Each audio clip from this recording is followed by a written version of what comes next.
to be presenting this special to you. I am so honored to be the one to bring her out. This comedian is not only my best friend, she is literally my all-time favorite comedian. Please give it up for Miss Rachel Feinstein!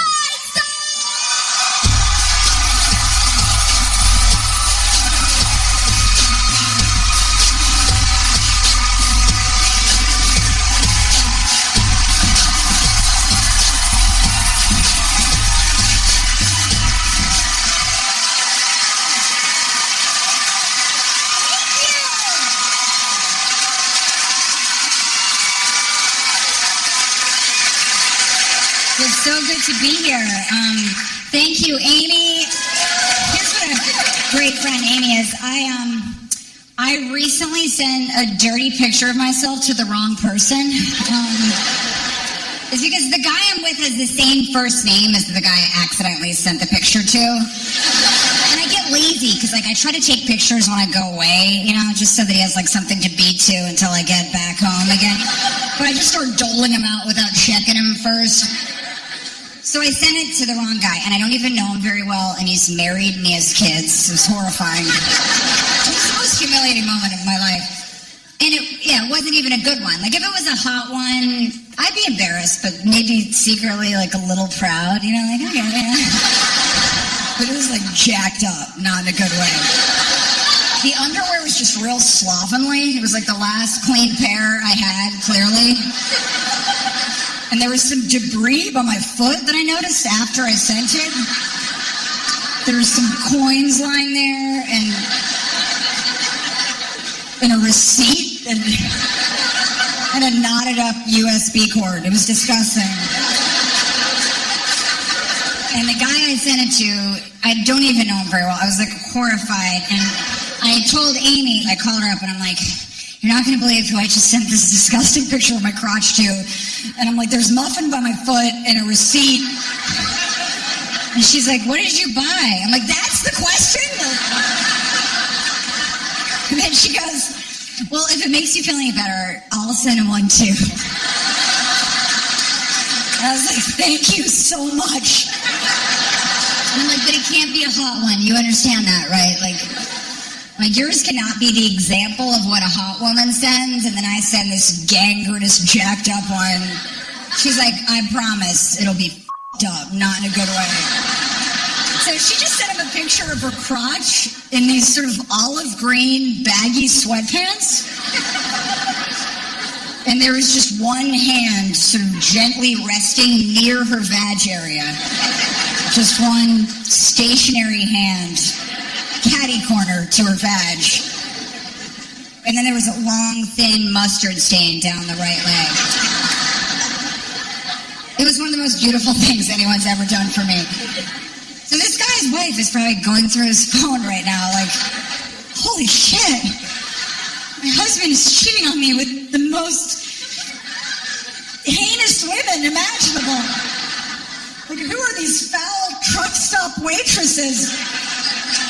Probably I don't even know if I should bother bringing this up. He's clearly never going to leave me for either of these pigs. I got a dick pic recently. I know. You never get a dick pic when you're expecting one. It's never like you're checking your inbox. Where the hell is that? It was supposed to be here 4 hours ago. That's why dick pics are hilarious. They're just very jarring. Just this rogue dick in the middle of your day. It's foolish. I was just looking at a beautiful tree and then I saw it come in. I'm like, oh dear, there's a that just snaps you back into things. I think they're hilarious because they're just so unnecessary. It's we already know that dick is there if we choose to call upon it. We don't need a dirty little reminder. And guys always look very stern for some reason whenever they send dick pics. They get very serious, I don't know why you have to look like a principal while you're holding your dumb dick. But that tool was just standing there just really letting me know I was in trouble, It's different for you guys. Like, if you get a picture of a naked woman, that's exciting, you know? Because it means something important. It means that you might be inside of her soon, you know? So it's good news. But yeah, we already know that dick is there. It's always just littered about. The street is littered with dicks. That's what I'm going to call the special, by the way. Just the street is littered with dicks. Yeah, dick isn't important. That's why you can never use dick as an excuse. If you called up your friend and you were like late to his birthday dinner or something, you could be like, dude, I'm really sorry I'm late, but I think I'm going to get some pussy. And he would understand, you know? But if I called up my friend on some important occasion in her life, some moment that she needed me to be there for her, and I was like, listen, I don't know if I'm going to be able to make it tonight. It looks like I might be able to get my hands on some dick.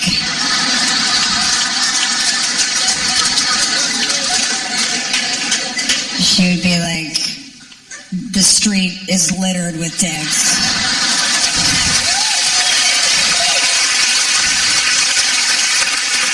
Everybody does this, but I like to look at people's Facebook pages regularly and just sort of judge the dumb shit they post on Facebook because it makes me feel like a better person. Yeah. What I've been doing lately is I'll just take a picture of someone's status and then I mail it out to my other friends. I'm like, look what this dickhead just put on Facebook. And then I go back to bed. I'm like, I've judged someone. I think I've done enough for the day. I think a lot of people don't know what Facebook is. I think that's the problem. I think some people think that Facebook is like some sort of a god that you tell your darkest secrets to every hour.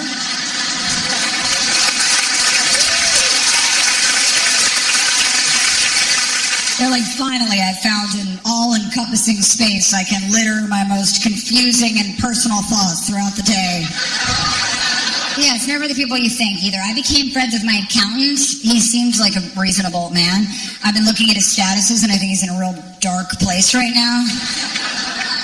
His last status was just, I've never felt so alone and furious in my entire life. I'm like, Jesus Christ, Russell! Are you sure you can handle my 2015 returns? And then a few hours later, there'll be like a picture of some pasta that he ate. I'm like, okay, he's stabilized, thank God.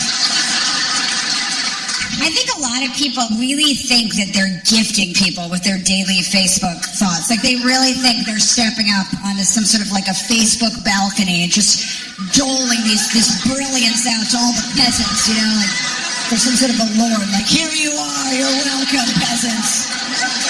You know how to think, I'll lead you. It's always some pointless bullshit, too. There's this one guy, and his Facebook statuses infuriate me. His last status, he just wrote, we need to put an end to genocide once and for all, people. That's what he gave us. I'm like, thank you so much for your controversial stance on genocide. I was staunchly pro-genocide before I read your shattering Facebook expose. He has no idea I'm in this rage cycle with his Facebook page. Like every morning I get up, I don't even remember how I know him. I think we might have worked at a pizza place together when I was like 15. Now, literally every morning I leap to his page before even brushing my teeth and I'm like, what the is it now, Kevin? Bullshit! God damn it! Shit! The problem is, like, people like this shit, and that person thinks they're a genius. There needs to be another choice besides like or dislike. You need to be able to choose, I now think you're unstable, or like, I was considering sleeping with you, but after your genocide post, you won't be getting a whisper of puss from me. That's how I dole out puss to you guys in whispers. Just a dash of puss. Another thing he does that makes me so angry is he'll write some long, like just pointless bullshit. And then at the end I'll be like, this will be all I'll be saying on this subject. This is my final statement today. I like to announce that. Like, I won't be responding to any comments beneath. I'm like, you're not the president. There's not a press corps just begging for more of your daily bullshit. bullshit. For the love of God, shut up.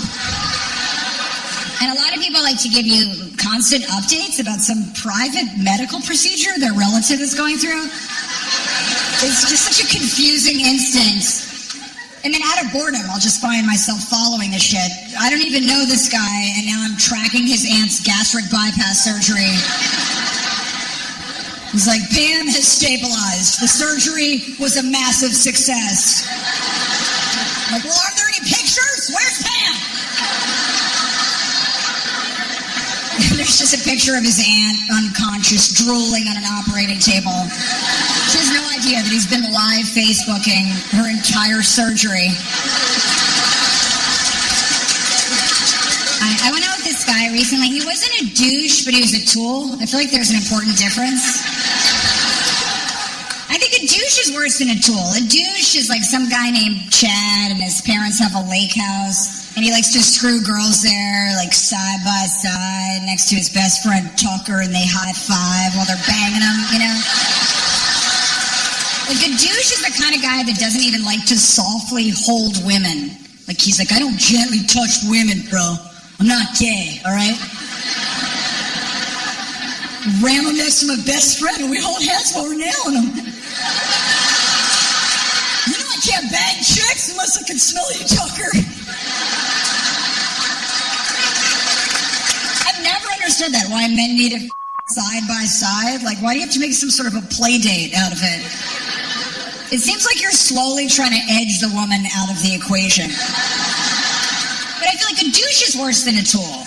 You know, a douche is a dick. I don't really have a problem with a tool. A tool is just like a kindly moron, you know? Like, this guy was dumb, but I wanted to like him. You ever been out with somebody you just need to like them just because you're lonely? You just need this person to be better than they really are. Like, I just wanted somebody I could, you know, prop up and take to a wedding if I had to. And he just wanted me to put out, so we were working together on this shared mission for the evening. And I've had whole relationships just based on that idea that I didn't want to be alone. You can trick yourself into thinking you're in a good relationship if you're watching a good series with that person.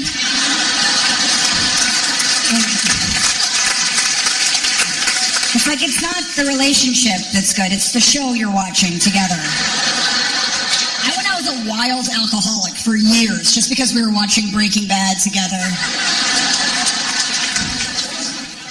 Drunk, they would just start glaring at a certain hour, like you just get real suspicious.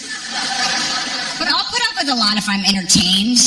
And every day with an alcoholic is like a scavenger hunt. Like you never know where it's gonna end. Like I came home one night and he was just sitting on the edge of his bed with nothing on except for just a button-down Hawaiian shirt, just balls, dick, and a Magnum PI top.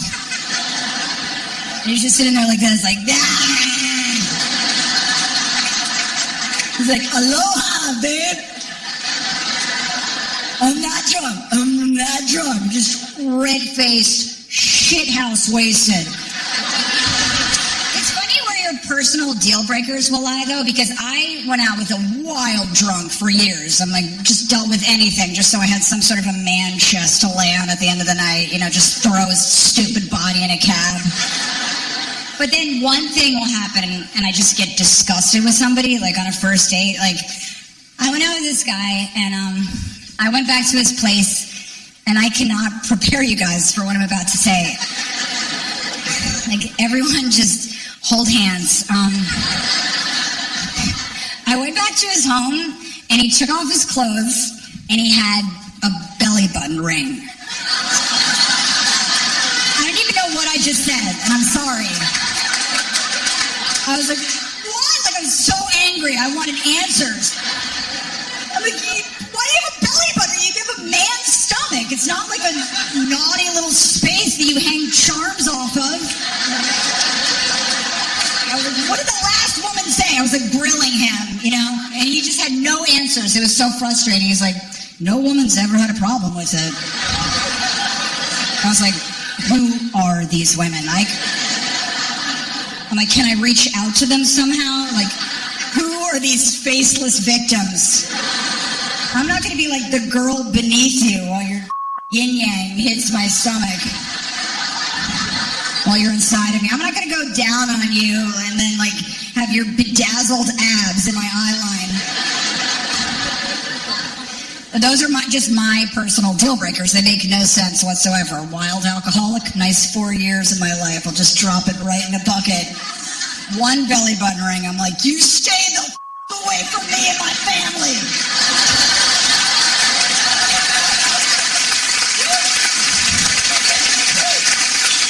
Maybe it's just men's jewelry, because I feel the same way when I see a guy with a lot of chunky rings. I just get real disgusted.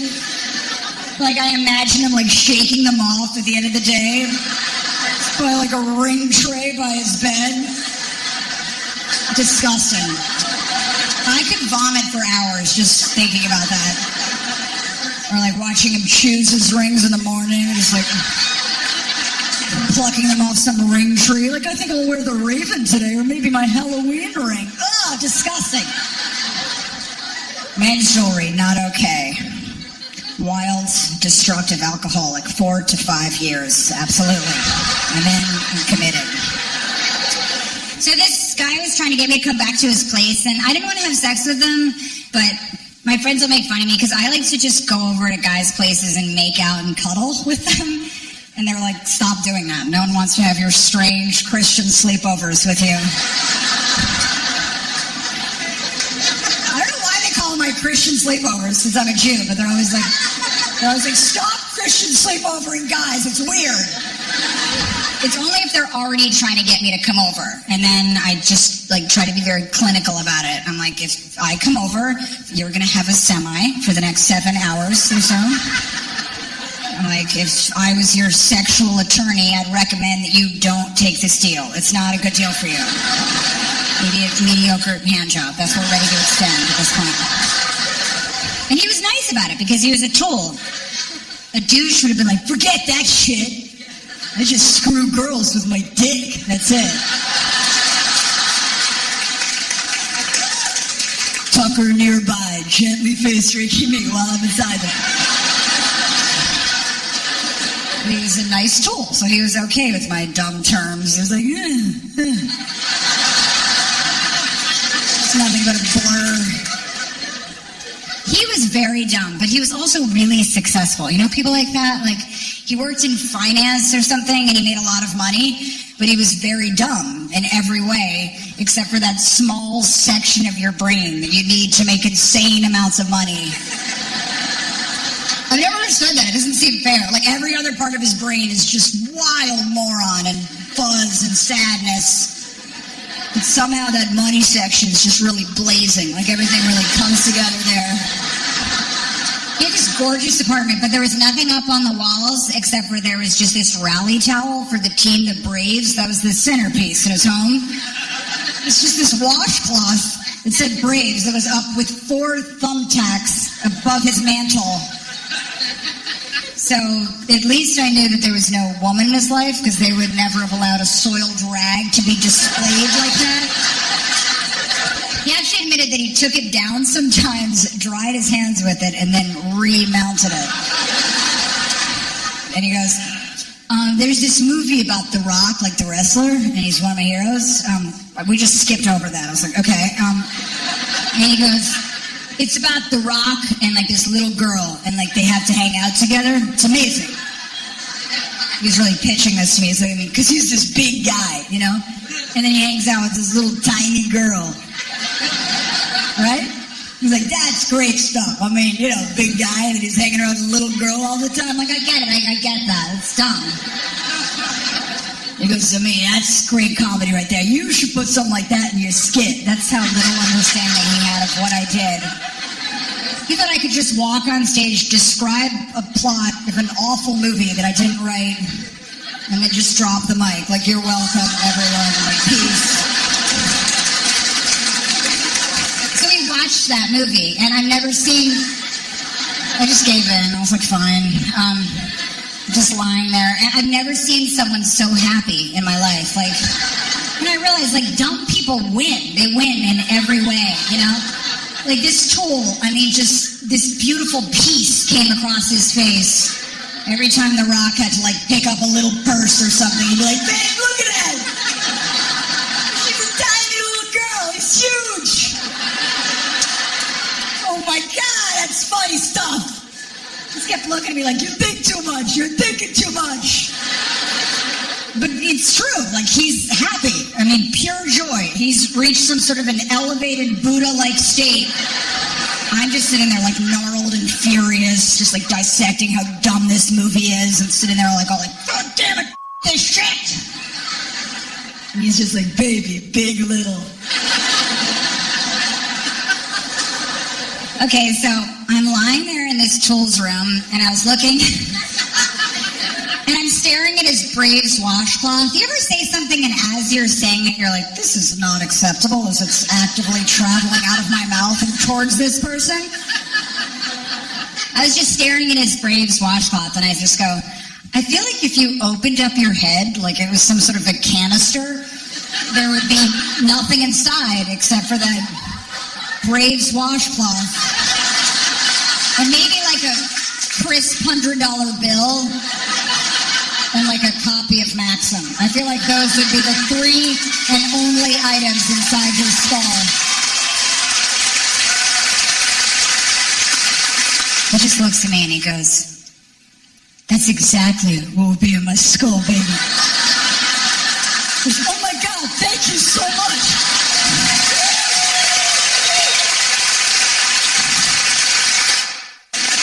I was home visiting my parents for a while. I don't know if anybody feels like this, but I cannot handle my mom. She's just too overwhelming. Like everything about her is just too much. Like she's always stopping people in public and trying to have these sort of jazzy moments with people. Like, and they're not having the moments with her. That's what we want her to understand. Like people listen to her with this sort of a stance. They're usually backed up against some sort of a wall and they just look like they feel soiled somehow. She's doing like a little jazzercise lunge in their face.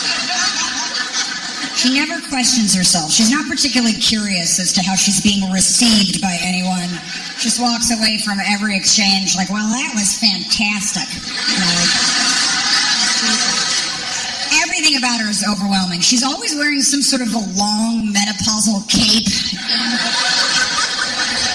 And she just likes to let people know that she's very culturally aware and just kind of down with everything culturally.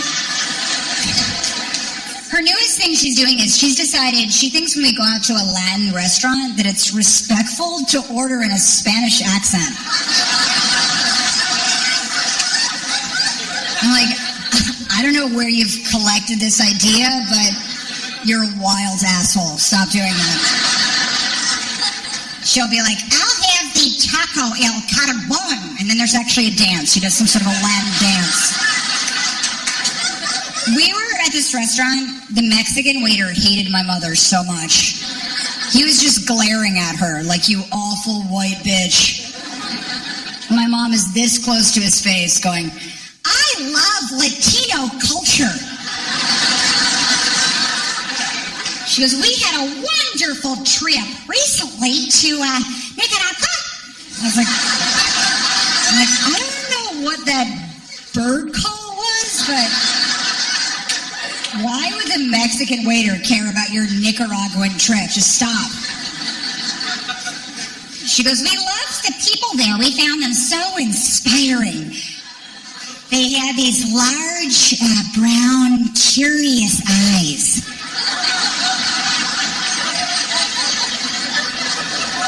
Which is the same thing my mom said about Allen Iverson years ago. She likes to pretend like she likes basketball, but we don't believe her.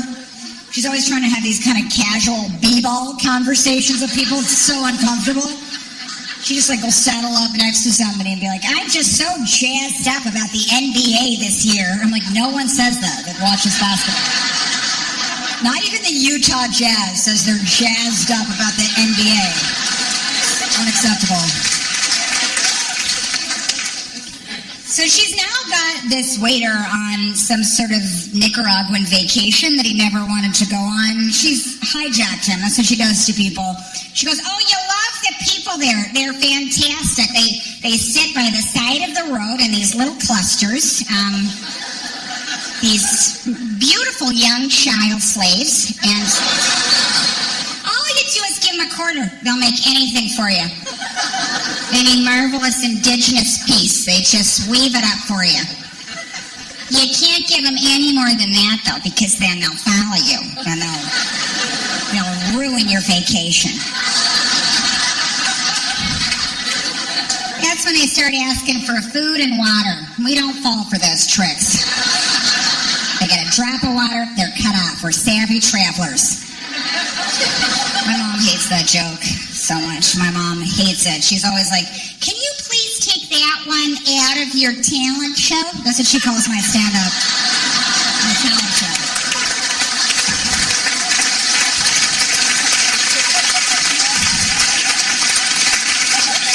She goes, I do not support child slavery, and I'd like it removed from the talent show immediately. I'm like, yes, you do, you white bitch. She's just aggressively liberal. Like, her dream in life is if I would marry a Nigerian lesbian. That's all she wants. She was just praying that one of us was gay. She was just sitting in the kitchen waiting, just like, there's Coco if anyone's gay and wants to talk about it.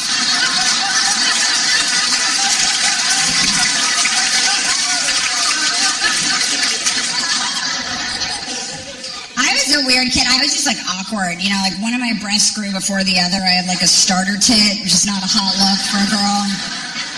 There was this one guy, Rob, like I liked him so much, and I remember my friend called him on the phone, and I was like listening in, just like, it was the most important moment of my life. And she just goes, what do you give Rachel on a score from 1 to 10? And he goes, probably like a 4. You mean the girl with the lazy tit, right? And then he goes, there's something gross about her, but I like can't put my finger on it. Which is so much worse than just like she's ugly or like she's a dog. It's like he's actually trying to get to the bottom of what's so specifically foul about me. He's on some sort of a personal contemplative journey to figure it out. I was devastated. And then I went up to this other guy at my school, and I was like really upset, and I'm like, Andre, I don't know if you heard like Rob say like a lazy tit, so that means he definitely doesn't like me, is that? And he goes, he got real serious. I'll never forget this moment. He just looks at me and he goes, don't worry, nothing in life matters but the ass, that's it. He talked like Shaq for some reason. I was like, really? Okay. And he goes, little boys think that tits matter, but adult men know that ass matters. That's all. I'm like, but you're 14. You're not an adult. He goes, I want the kind of ass, you just got to wrangle with. I want the kind of ass that's unruly.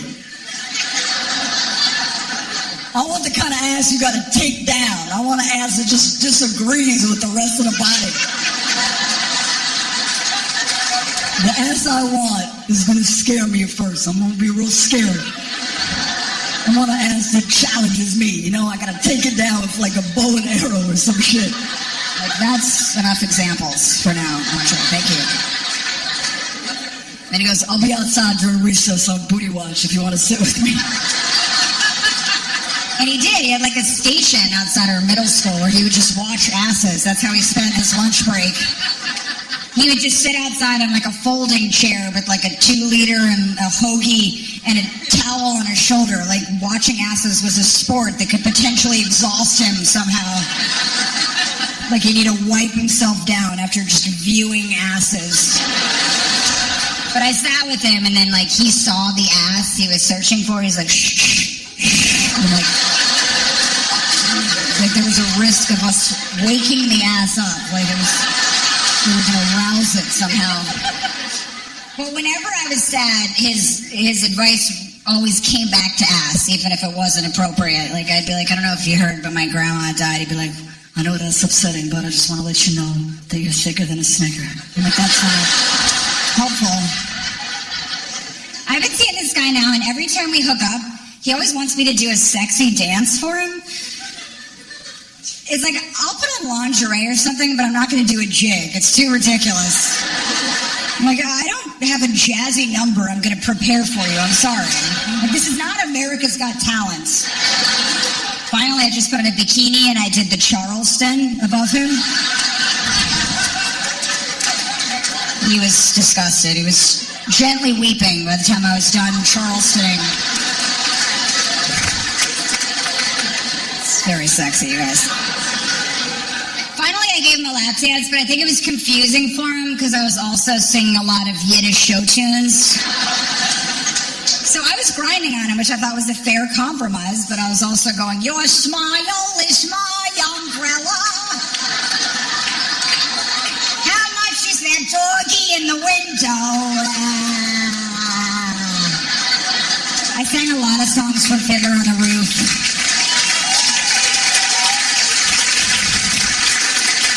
He was fully flaccid by the time his lap dance was complete. We fight a lot because, like, he gets mad at me. I like to joke after sex, and I'll do this thing where I'll give him what I call an Amish hand job, where I just bat his dick back and forth like that. I'll pretend like I'm an Amish girl and I think this is a really good hand job.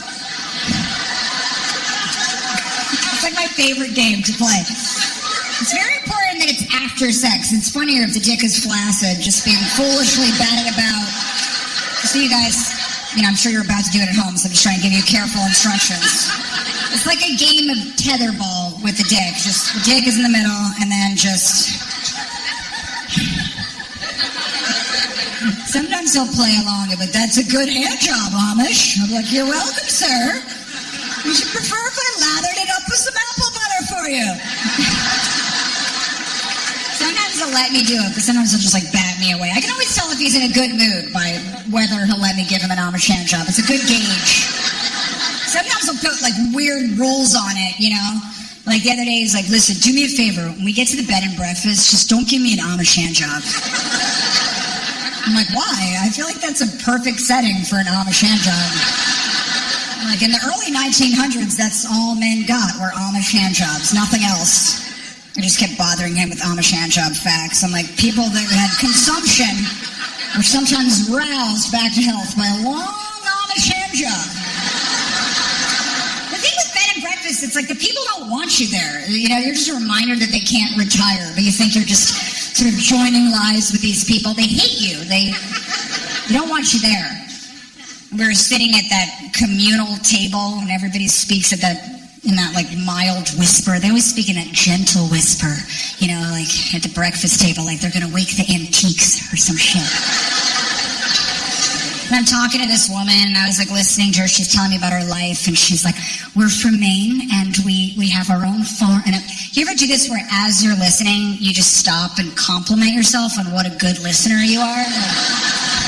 Like, I'm just sitting there while I'm listening to her, and I'm like, I am a remarkable listener. I'm like, this is pretty fantastic. I should win some sort of an award for what noble, patient listening I'm doing right now. And look at her, she's still talking.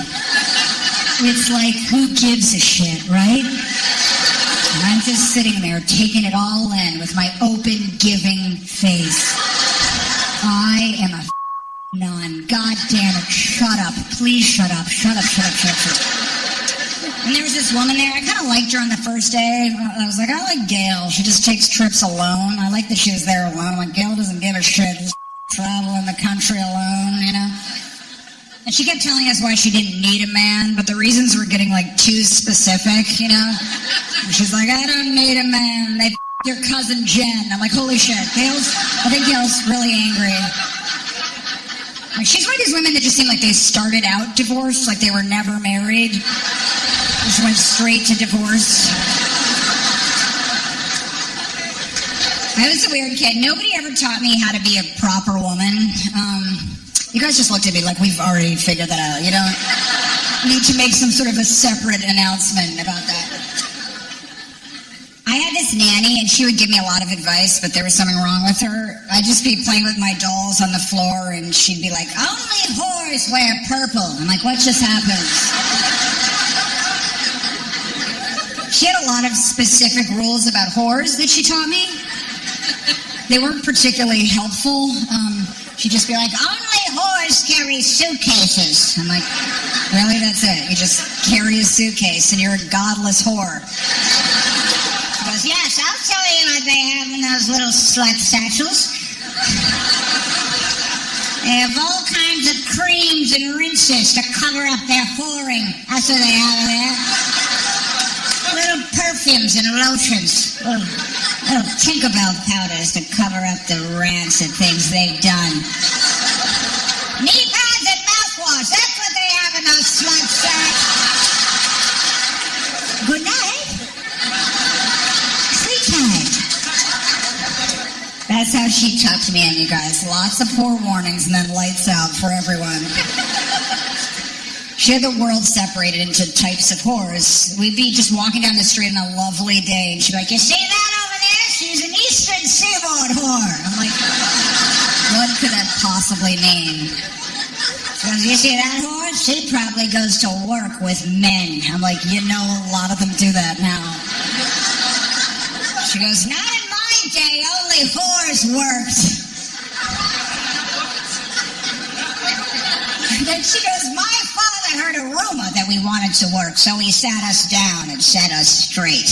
I like that she said he heard a rumor that they wanted to work, like it was some sort of a foul thing that was getting around town.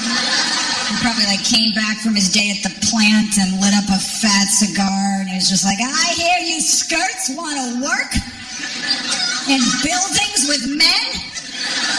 I told you, you don't need to work. You can stay home and make cupcakes and giggle. You like giggling, don't you? She was probably innocent once. She was probably like, it's true, Papa, we do want to go outside sometimes. It's not just a nasty rumor. I'm afraid it's true. Why, sometimes we get bored at home. I told you, Holes, if you get bored, you can practice looking at a pretty pattern or doing a twirl. You'd like that, wouldn't you? Yeah, we twirl for a lot of hours, probably. I want to go out and do something. Wouldn't that be exciting? Me doing something. Come on, Papa. No, Papa, I want to do something more fun. I can't be a cheerleader forever. Yes, you can. You'll be a paper shaker until you're 30, and then you've gone rancid. We talked about that. But, Papa, I want to do something exciting. I mean, sometimes I get bored, and, I'm sure it'll be hard outside, and if I try to do something big, I know it'll be difficult, and my tits will get confused. Now, I'd like to be a pilot. Imagine that. Me. Oh, sure, it'd be scary, but come on, Papa, let me try it. Are you crazy? What's next? You start wearing wristwatches and having opinions? Well, then maybe I could be a stewardess. Come on, Papa, imagine that. Me, a waitress on a plane. And again, sure, my tits would get confused sometimes, but I'd like to try it. Come on, please, Papa, anything. That sounds like an opinion to me. Why don't we take it down to the old lobotomy factory? Take a nice sweet chunk out of your brain and talking back part. No, I don't want to go to the lobotomy factory. Ever since Mildred came back, she's useless. Now all she does is flap around and spit in the corner. Stay with me, guys. I know this is getting weird.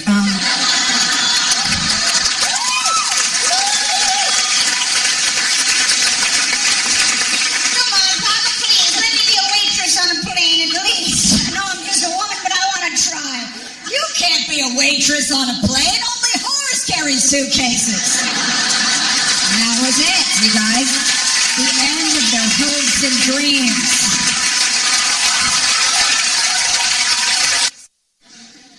I was in Buffalo recently. I like to watch a lot of murder on TV. I don't know if anybody else does. I love Forensic Files. I can't get enough. I can't go to bed without watching Forensic Files and a Wives with Knives. I don't know what that says about me, but I think it's because it makes you feel like an amazing person. If you watch a few Forensic Files back to back, you'll really think you're running a tight ship in your life.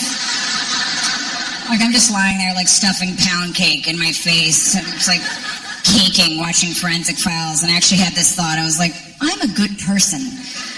I don't have the slightest desire to kill a hooker. It's never occurred to me. So I'm lying there, and then my manager calls me, and he's like, listen, Jenna Jameson, the porn star, wants to come to your show tonight. And I was like, why is she in Buffalo? And then he was like, I don't know. I'll try to figure that out. I think it's strange, too. So I was like, okay. I'm like, yeah, she can come. And I'm just lying there caking, trying to figure all this out. He calls me back again. He's like, okay, so she wants to take you to your show tonight. I'm like, that's strange, but I just continue to meet all of Jenna Jameson's demands. I'm like, very well. All right. And then he calls back again, and he was like, it turns out Jenna Jameson is staying at your hotel. I was like, all right, it's even weirder. And then he was like, she's in the lobby. She wants you to come down. She's waiting. She's been waiting for a while. So I'm like, all right. I'm like Jenna Jameson's bitch now. I'm like getting ready for her frantically. I was kind of nervous. I was like trying to figure out what to wear. And I'm like, I was trying to imagine what she would be wearing. And I figured she'd probably be wearing one of those dresses you buy from the dildo store. You know, like, she'll probably be dressed as some sort of like a naughty costume, like a hoary crossing guard or some shit. So I come downstairs and she's sitting in the lobby. She's not dressed in a dildo dress, but she's like just wearing this like big coat and like some ironic Malcolm X glasses. Because I realized like she's the kind of hot where you have to wear a disguise when you go outside, or it's like not safe. You know, like men will just be everywhere. You know, like everybody will just be slipping and falling. You know. We're sitting there and she just looks at me and she's like, you and me, life on the road. And I'm like, I think she thinks we do the same thing. So we're going over to the comedy club, and it's like the green room is like packed with like horny comedians that are pretending they're there to support me, but they just want to meet Jenna Jameson, you know? Like guys in like winter coats looking real backed up and horny and angry. So I'm just sitting there with Jenna Jameson. I still don't know why she's there. And these guys are all just like, yeah, like real horned up. They have like half a heart on. I'm sitting next to her, and one of the guys looks at her and he goes, so, are you a big Rachel Feinstein fan? And she goes, I want to have sex with her, right? I could not handle that. I just got like really uncomfortable. So for some reason, my way of dealing with that was that my voice just got like really deep, you know? I just go, oh, try to relax. I became like a Scottish sailor. I was like, oh, should I come on? The sea is unpredictable. I'm like, what just happened? She was completely comfortable. Like, she just kept flirting with me the way, like a girl flirts with a straight guy. I'm like, I don't know where to place any of this. It doesn't do anything for me. I'm very confused. She just kept being like, oh, you're not paying attention to me.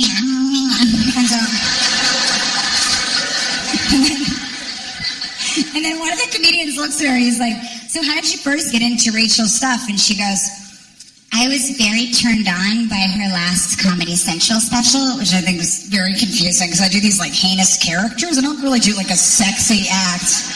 I'm trying to figure out what would have turned Jenna Jameson on out of my material. I was just like rifling through it in my head. I'm just imagining me like, your smile is my umbrella. How much is that doggy in the window? And then Jenna Jameson just like finger blasting the day away.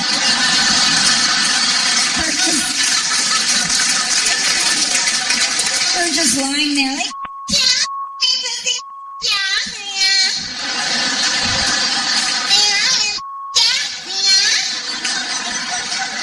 I'm just assuming she makes the same sounds that she makes in porn. I don't know.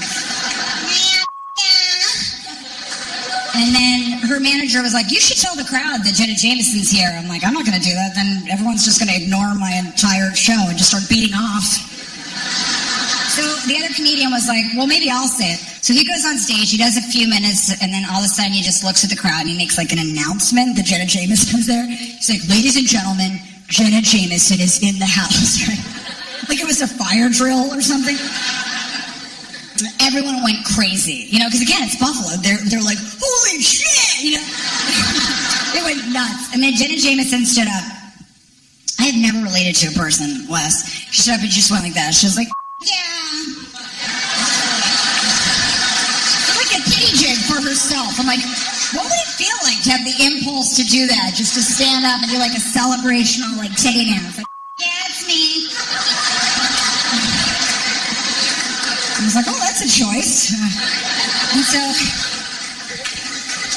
And then the comedian's mother was in the audience, and she was just very confused. She didn't know who Jenna Jameson was because she didn't watch a lot of porn. So the mom just screams out all of a sudden, Jenna Jameson sucks! I'm like, oh shit! Oh my God. 4 hours ago, I was just laying on my bed watching Wives with Knives, caking. Some shit is happening in my life right now. Then Jenna Jameson stands back up again. I'm just watching all this have to go on after this. And she does the same dance, but this time she's angry, but it seems just as happy as the last dance. She's like, you bitch!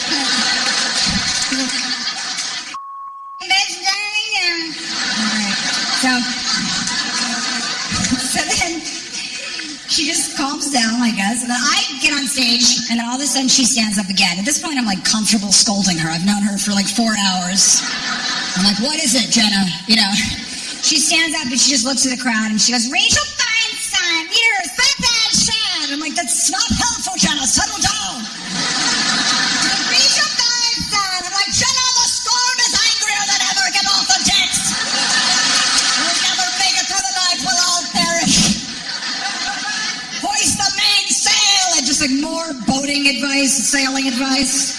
I'm like, never board a ship without your rudder and compass, mate. I don't know what was happening. So she just like sits down like, So then I finished my show, and then she walks up to me afterwards. And she starts taking pictures of the two of us, and like she just like looks all hot, and I just look like more and more Scottish and alarmed.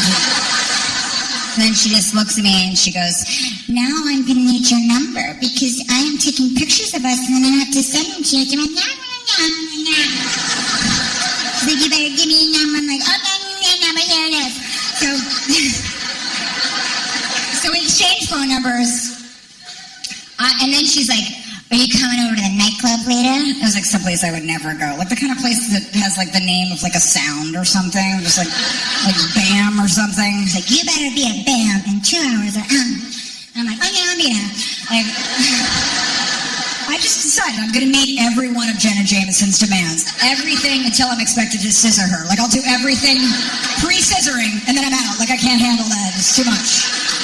And so we go over to the club, and she walks up to me, and she's like, we need to talk. I'm like, okay, what do you want to say? She goes, I need to tell you something that's really important. Our hotel is haunted. At that point, I wasn't even surprised. So I was like, all right, of course. Yes, Jenna Jameson, of course our hotel is haunted. And she goes, look, don't freak out. Like, the ghosts aren't bad. I think we just need to have a talk with them. Most of them are just people that miss their families. Like, all right, yes, okay, fine, very well. Something Scottish. She goes, but I think I know what we can do about it. I think the best thing to do is, if you want to come over to my room tonight, we can deal with the ghosts together. Because I actually have a really good relationship with ghosts. Again, I'm like, of course you do. She goes, I'm a really good communicator with ghosts. So if you want to come back to my room, we'll like do a seance and we'll talk to the ghosts together. And at that point, I was like, that's the most brilliant way to get a girl to just come back to your room and sit on your face. Like, just pretend that they're like evil ghosts and you can just scissor the ghosts gone. But I couldn't handle it. I was like, I can't, you know. I realized, like, if I'm going to hook up with a girl, it's not going to be Jenna Jameson. I can't start there. That's just too terrifying, you know, like, I'm not going to have any, like, moves that impress her or anything. Like, what am I going to do? Just give her an Amish hand job?